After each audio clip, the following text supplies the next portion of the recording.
Hello again everyone, and welcome back to Skyblock News. I'm your host Derailious, and today we're going to be going over all of the new items on Alpha related to the Better Mayors update. Before we get into this though, I just want to say, thank you guys so much for all the support recently, as it really does mean a ton, and if you could like and subscribe down below, that really would help out as we push towards 70k.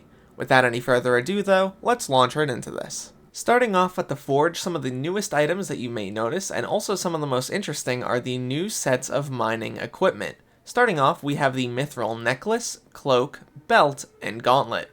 All of these items give you 20 mining speed and 5 mining fortune, as well as bonus fortune when mining Mithril. They also have a full set bonus that gives you 30 mining speed and 5 mining fortune in the Dwarven Mines. In order to make all of these pieces, you need 3 pieces of enchanted Mithril, so it is meant for early game. Going over to the bottom here, you can see a titanium gauntlet, as well as a belt, cloak, and necklace. All of these are just upgrades of the Mithril variants. They give you 30 mining speed and 10 fortune, as well as 10 mining fortune when mining Mithril and titanium, and the full set bonus True Dwarf, which grants you 50 mining speed and 40 mining fortune while in the Dwarven Mines. And in order to make these, you need 16 refined minerals, as well as 1 refined titanium and 1 Mithril variant of each of these 4 items. Finally, we have the Amethyst Gauntlet, Jade Belt, Sapphire Cloak, and Amber Necklace. All of these give you 30 mining fortune when mining their respected gemstone, and also give you 30 mining speed and 10 base mining fortune. They also have a full set bonus which grants you 75 mining fortune while in the Crystal Hollows. In order to make these, you're going to need a lot of glossy gemstones, a total of 2 stacks for all 4 pieces, as well as flawless gemstone variants, and also fine gemstones, which is pretty interesting. None of these look too bad to make, all things considered. The hardest part for these 4 items is going to be the gemstones, the glossy ones, that is. There are 2 other notable items you can find in item casting. You can first find the Gleaming Crystal, which is a reforged stone that you can use on pickaxes. It applies the Lustrous Reforge, and it costs 32 glossy gemstones, 1 refined mithril, and 2 refined diamonds to make. It's actually pretty decent, giving you a small amount of mining speed and also mining fortune. It does not have any special abilities, however, which makes it not too great. On top of this, there's the Divan's Powder Coating.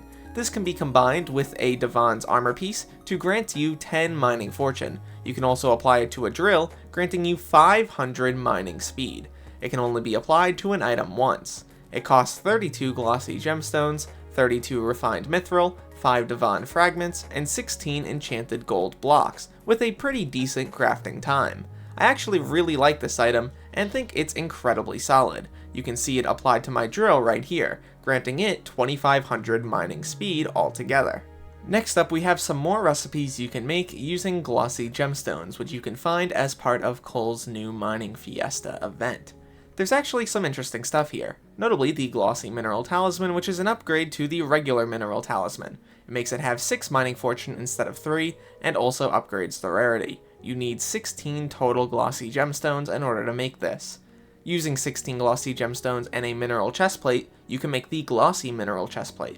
It bumps up the defense and speed a little bit, as well as allowing you to get the tiered bonus Soil Fanatic. Grants up to 200 mining fortune on non-ore blocks. The crafting recipe for all other pieces, by the way, is pretty much the same, with a little bit of a bump in speed and defense. Nothing else too special about this armor. Notably, no increase in the breaking power for the tiered bonus Nearby Miner, so you don't have to worry about that. Next up, we're over in the Trade Center for a few new items related to Stock of Stonks. Basically, by speaking to Richard, you can claim auctions and you can get Stock of Stonks. I went over this in the previous video on the subject, so if you want to watch that, feel free to do so. But once you actually get Stock of Stonks, you could trade them in over here at Liz. She has 4 items for redemption. A Golden Bounty, which when applied to a weapon increases its Scavenger level by 1. It requires Scavenger level 5, so keep that in mind. It also costs 20 Stock of Stonks. There's also the Avaricious Chalice. This costs 50 Stock of Stonks, and I'll go over its use in a moment. There's the Golden Fragment, which costs 3, and Freshly Minted Coins. This can be bought up to a maximum of 5,000 times by the collective server every 4 hours. So as you can see, there's a stock, and once it runs out, it's out for the next 4 hours. But I already have quite a few in my inventory, so we'll get right into what these recipes actually do. Starting off with something pretty easy, the golden fragments can be utilized to upgrade certain items, notably the Midas Sword, the Derailious Axe, and the Midas Staff. That's pretty much the entirety of the use here. And as you can see, if I wanted to upgrade these 3 items, I can get, for example, a Midas Staff that has a maximum bonus of 500 million coins instead of 100 million coins, so let me upgrade that. A Derailious Axe, which has a nice bonus against mythological creatures for each bestiary tier that you have unlocked, as well as some pretty nice overall damage bumps, which is pretty cool. And also a Midas Sword improvement here, going from 50 million coins or higher to 250 million coins or higher. And that gets you the 3 upgraded swords, and those cost 8 golden fragments each, as you can see. Next up, we have 2 recipes for the Avaricious Chalice. These are the Emerald Artifact and the Crown of Avarice. The Emerald Artifact is pretty basic. You need 36 total enchanted emerald blocks, as well as an emerald ring, and one of the chalices here. This allows you to get 20 coins every minute and an upgraded artifact, which is really nice. Moving over to the Crown of Avarice, it requires the Crown of Greed, 24 total enchanted gold blocks, and a stack of griffin feathers, as well as 4 avaricious chalices. The perk is totally changed though. Basically, it gives you the ability Indulgence. Coins you collect from killing mobs are instead consumed by the helmet. You gain a 0.015x multiplier to damage and 0.6 magic find for each digit of coins collected, capped at 1 bill. I think this is going to be pretty solid, and likely going to be a poor man's clover helmet. Next up, we have the recipes related to the freshly minted coins. In order to make blood-stained coins, which is an upgrade to those coins, you need Hemoglass. You need 4, in fact. Then, to make the upgrade to the blood-stained coins, you need 32 total Hemoglass, and that gets you a blood-soaked coin. These items are all utilized to make upgrades to specific talismans and accessories. So, if you want to make the scavenger ring, for instance, you're going to need 8 freshly minted coins, 4 blood-stained coins, and the scavenger talisman. This then upgrades it into the scavenger ring, which gives you 0.6 coins per level of the killed enemy.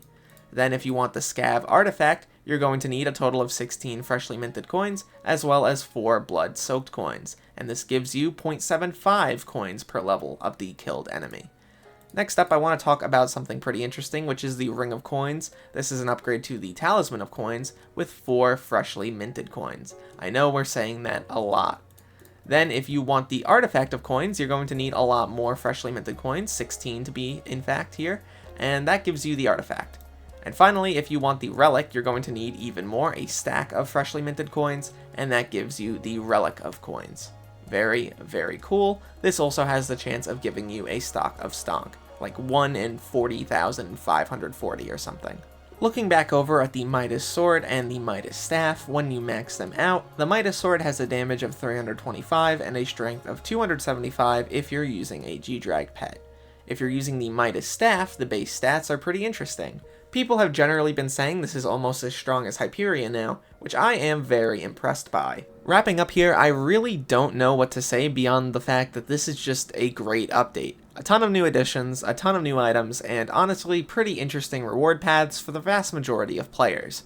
I would love to hear your thoughts down below. Do you think they cooked here? Do you think this is garbage? Let me know what you think. At the end of the day though, my name's Derailious. Thank you so much for watching this video till the end, and look to the future, fellas. I'll see you then.